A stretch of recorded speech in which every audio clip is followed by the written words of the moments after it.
mes amis, c'est Nat, j'espère que vous allez bien. Oups, ça commence bien. Oui, donc je suis ravie de vous accueillir évidemment dans mon antre. Pour vous faire une petite vidéo, aujourd'hui je vais vous parler du Hush Tarot de Jeremy Hush, qui est un très beau jeu que j'aime énormément, qui est inspiré d'illustrations du 19e. Donc évidemment, ça rappelle l'ère victorienne. Et c'est ça qui m'attire dans ce jeu. Alors, ce qui est complètement idiot, c'est que j'ai fait un vlog sur les jeux victoriens, mes jeux victoriens et vintage, et j'ai complètement oublié de le mettre. Voilà, bon, c'est récent, je l'ai reçu il n'y a pas très longtemps, donc c'est peut-être pour ça que je n'y ai pas pensé. Mais c'est dommage parce que c'est un jeu qui me plaît énormément et il aurait eu sa place dans mon vlog. Mais bon, ça n'est pas grave. Donc un jeu magnifique, créé par un artiste magnifique, Jeremy Hush, publié chez US Games. Donc la boîte est rigide, elle est très jolie comme vous le voyez. Il y a de belles illustrations des deux côtés de la boîte. Et donc c'est un jeu qui mélange des illustrations où on va retrouver chaque fois une représentation humaine et un animal. Voilà, c'est l'association des deux. Alors moi j'aime beaucoup les jeux avec les animaux parce que quand je suis très fatiguée de l'espèce humaine, je me connecte avec des jeux uniquement avec des animaux. Celui-ci ce n'est pas le cas mais il me plaît énormément tout de même. C'est un jeu qui est un peu sombre au niveau des couleurs, il a des couleurs automnales, on va dire ça comme ça. Et pourtant je le trouve lumineux à sa façon et il est vraiment très beau. Donc la boîte, hop, à l'intérieur, un joli bleu canard, donc vraiment très chouette. J'aime énormément la couleur, j'adore cette couleur. Et donc on a des illustrations du jeu au dos, et puis un petit mot qui nous explique que ce jeu donc est un mélange de représentation animale et humaine. Voilà, ça représente un peu l'union des animaux et des humains. On y retrouve des petites créatures, des créatures plus grandes. C'est un jeu donc qui est basé sur l'art un peu du 19e siècle et qui révèle comment dire, des réponses profondes au mystère de la vie.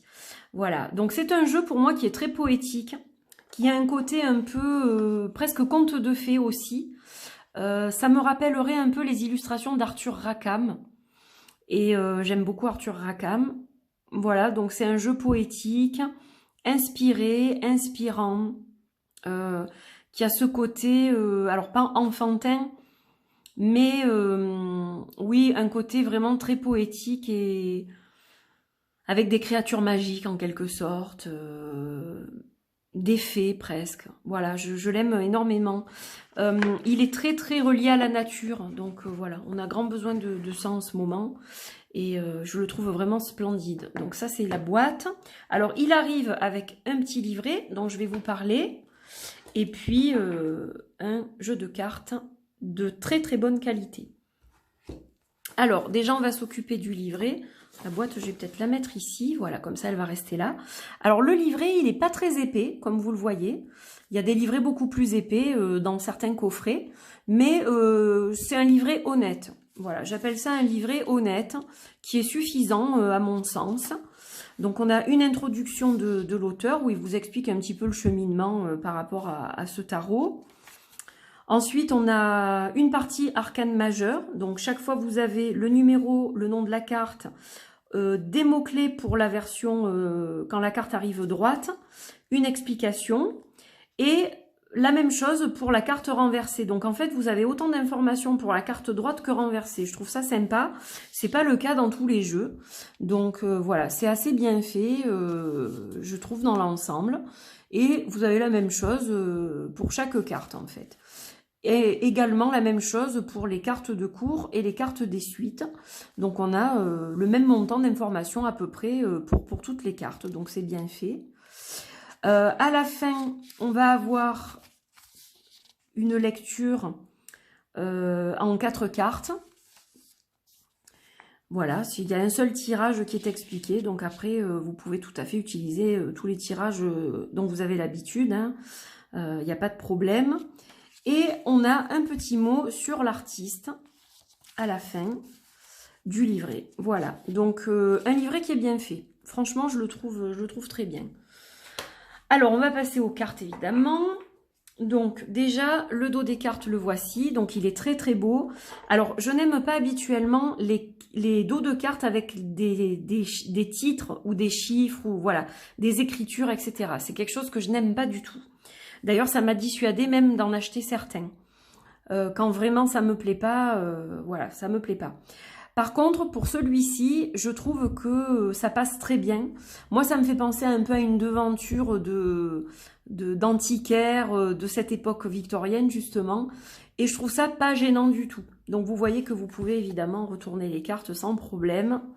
On ne voit pas la différence. Donc, voilà, c'est un jeu qui peut se lire très bien de façon renversée.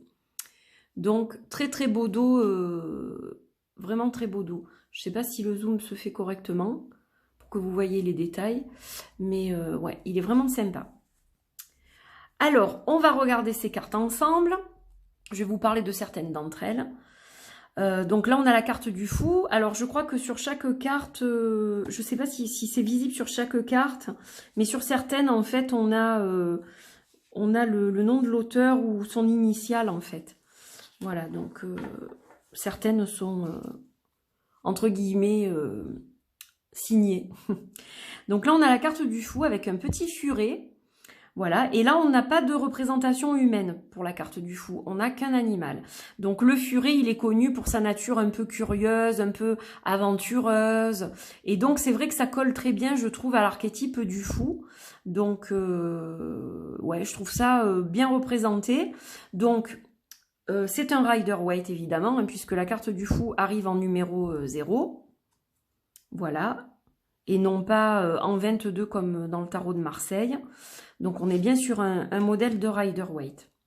Le magicien, donc là vous voyez qu'on a une représentation féminine.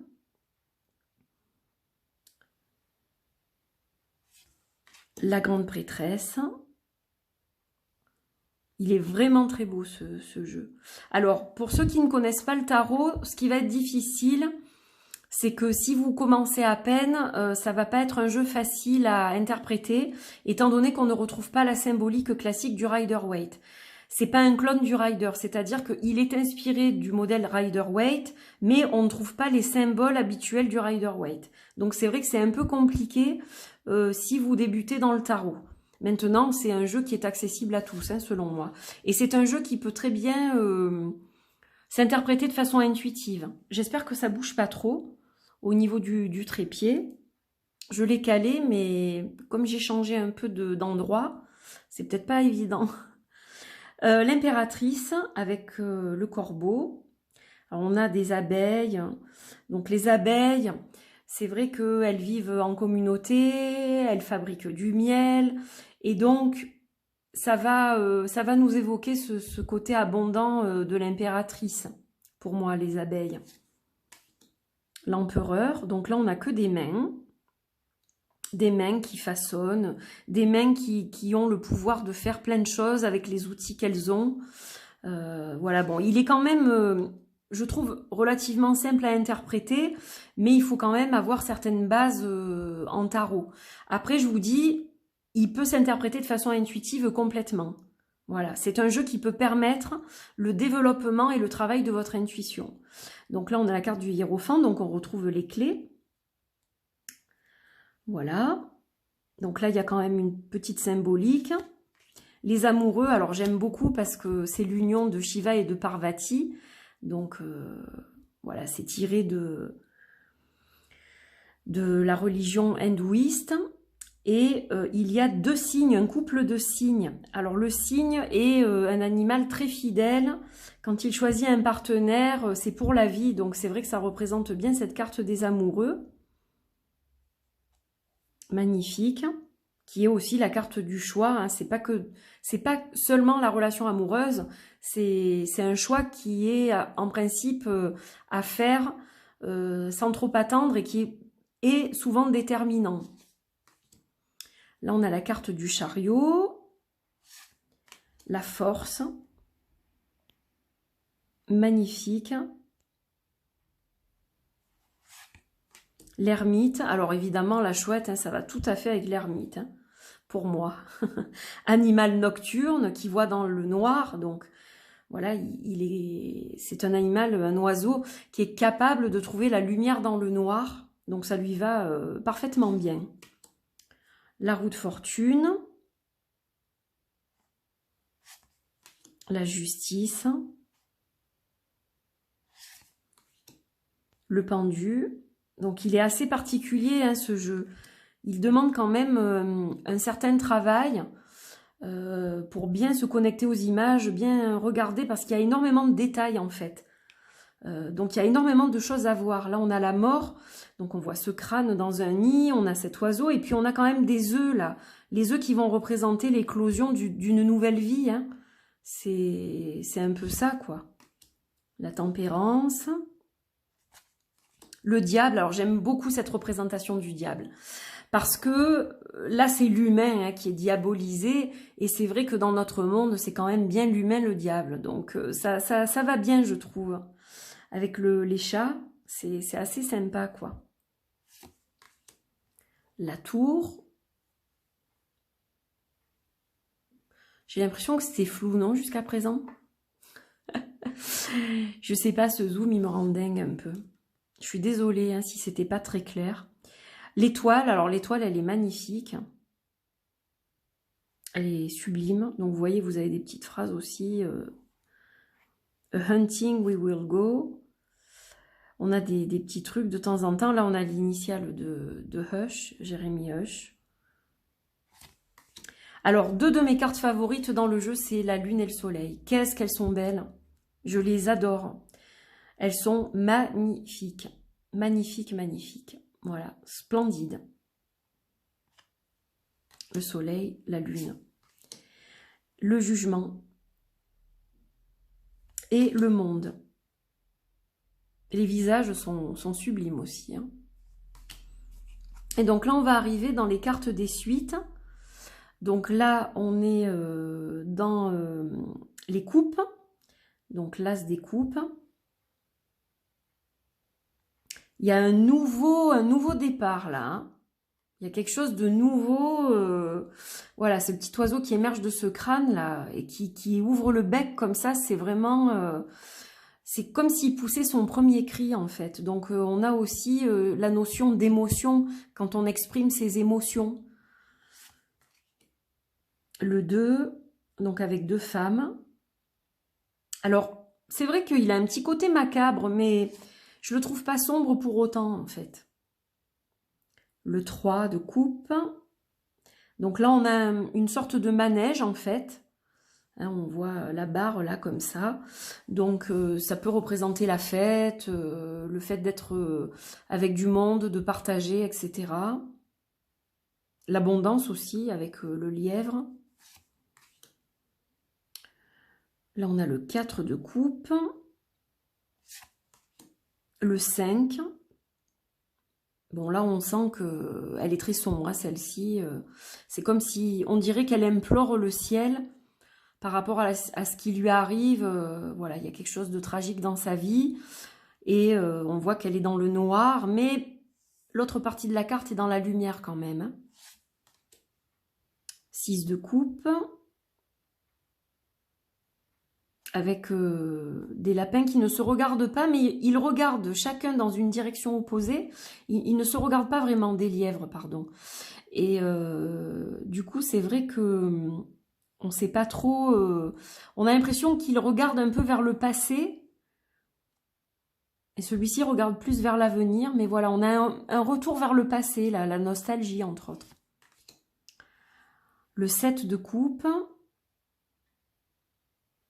Comme si on s'accrochait à ces illusions là. Voilà, sans regarder ce qui est autour.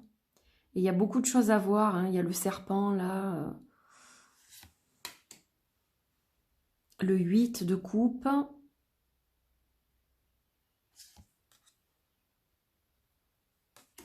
Le 9. Il est magnifique ce 9 de coupe. Avec l'abondance. Hein. On a vraiment la coupe qui déborde de fleurs. Voilà, donc on a ce côté abondance.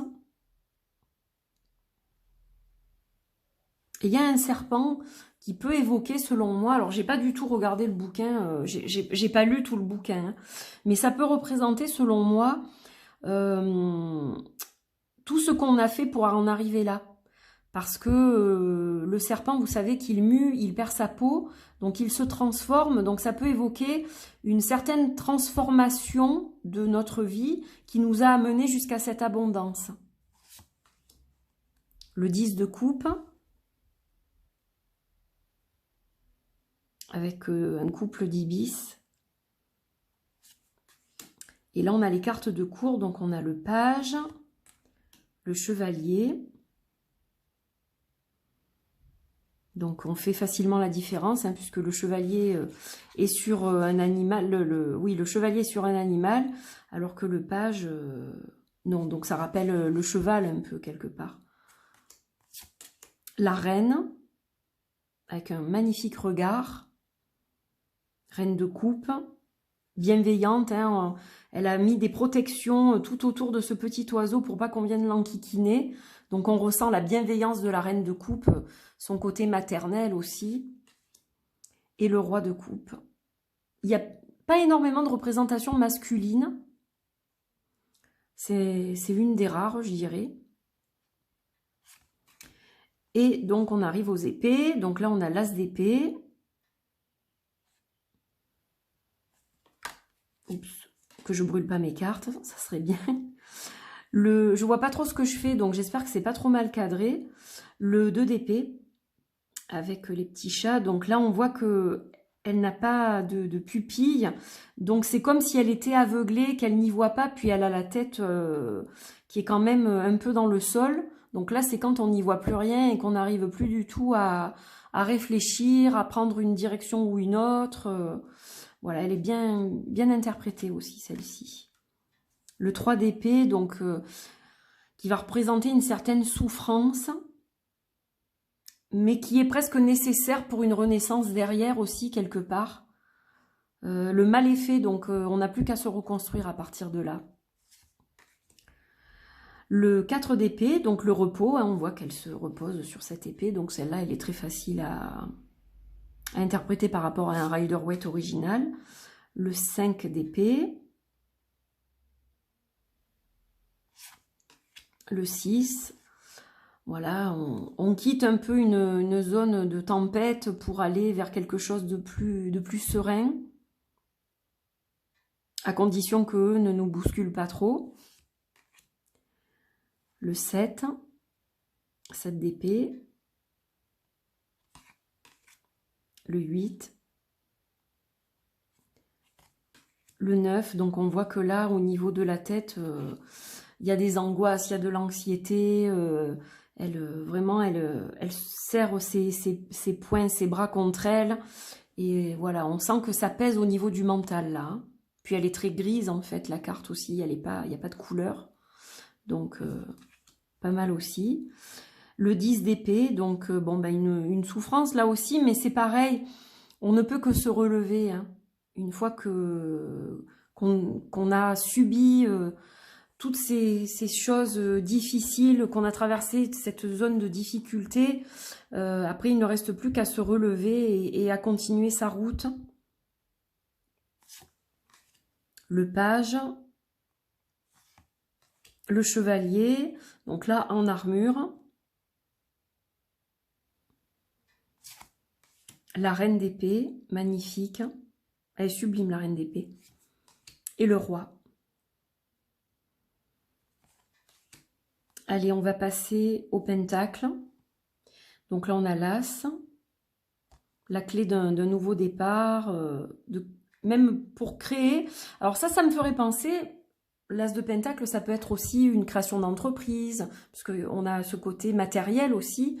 Et donc, c'est la clé d'une entreprise, par exemple. Voilà, ou l'acquisition d'un logement, d'une maison, par exemple. Ça peut faire penser à ça, la clé. Le 2, le 3, le 4 de pentacle, le 5, donc là c'est pareil, elle est assez sombre celle-ci, Mais c'est quelque chose qui ne dure pas en fait. Une période délicate où voilà, on perd peut-être certaines choses, la perte d'un emploi, la perte d'argent, on ne sait pas trop où on va dans la vie, mais c'est une période qui ne dure pas. Après la pluie, le beau temps. Il ne peut pas tout le temps pleuvoir non plus, hein. De temps en temps, il y a quand même du soleil.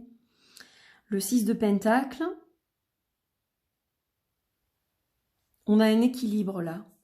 C'est une carte d'équilibre, donc c'est une carte qui va représenter souvent la générosité. Et donc là, c'est vrai qu'on voit qu'il y a une notion d'équilibre dans celle-ci. Le 7 de Pentacle. Le 8. Ça prend forme là.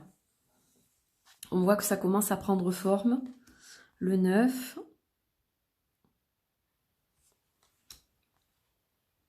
Le 10. Et donc là, on a le page.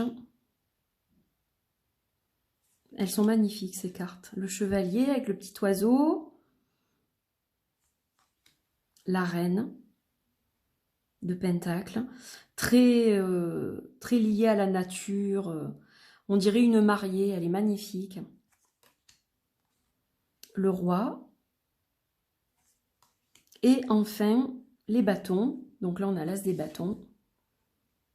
Sublime. Alors, regardez, on a un œil là. Si on la met comme ça. Le 2 de bâton. Le 3.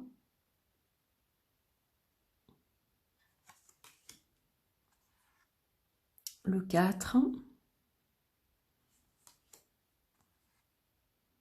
Le 5. Alors, c'est vrai que presque on dirait des épées en fait. Presque on confondrait avec la suite des épées. Qui est ici.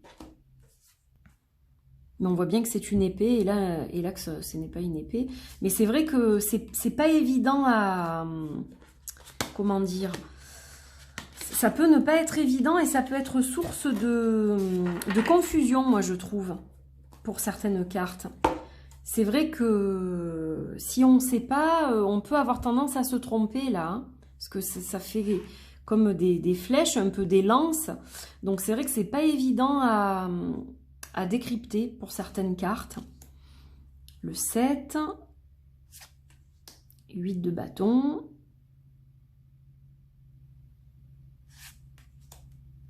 le 9,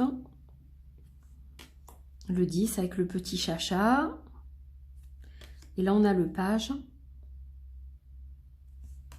le chevalier, la reine et le roi. Voilà, donc j'ai fini de vous les montrer. Donc c'est vraiment un magnifique tarot qui demande un petit peu de travail au niveau intuitif. Voilà, si on ne connaît pas bien le tarot, c'est vrai que c'est un peu compliqué. Si on connaît le tarot, on va pouvoir trouver quelques pistes d'interprétation qui se regroupent avec un rider. Après, moi, je conseille quand même de le travailler intuitivement, celui-là. Parce qu'il y a énormément de détails dans les illustrations et qui peuvent faire appel à l'expérience personnelle de chacun. C'est un peu comme ça que je le verrai. Voilà, donc c'est un très très beau jeu, vraiment. Il est sublime, hein. Vraiment sublime. Une des plus belles sorties mass market de cette année. Alors, au niveau de la qualité, les cartes, elles sont franchement d'excellente qualité. Elles sont bien épaisses. Elles reviennent bien en place. On a un mat avec un vernis léger. Donc, vraiment agréable. Au toucher aussi, elles sont toutes douces. Et c'est un jeu qui va hyper bien se mélanger, quoi. Hyper bien. Donc, voilà, vraiment pur bonheur, là. Elle glisse sans problème. Sublime. Voilà, mes amis. Donc, j'espère que cette petite présentation vous a plu. Voilà, je vous invite à liker la vidéo, à commenter pour me donner votre avis. Et puis, si vous n'êtes pas encore abonné, c'est le moment de le faire. Voilà. En tout cas, j'ai passé un très bon moment avec vous. Je vous embrasse très fort. Prenez bien soin de vous. Et puis, je vous dis à très vite pour une autre présentation de jeu. Bye bye!